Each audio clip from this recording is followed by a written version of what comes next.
respeten aún con la mirada y sepan que tú eres mi propiedad privada.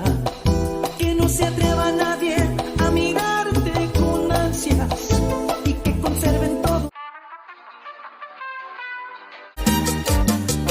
¡Cumbia!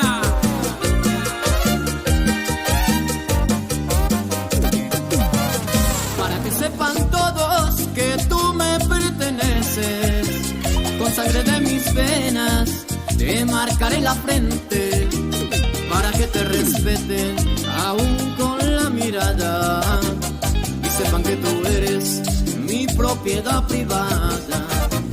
Para que sepan todos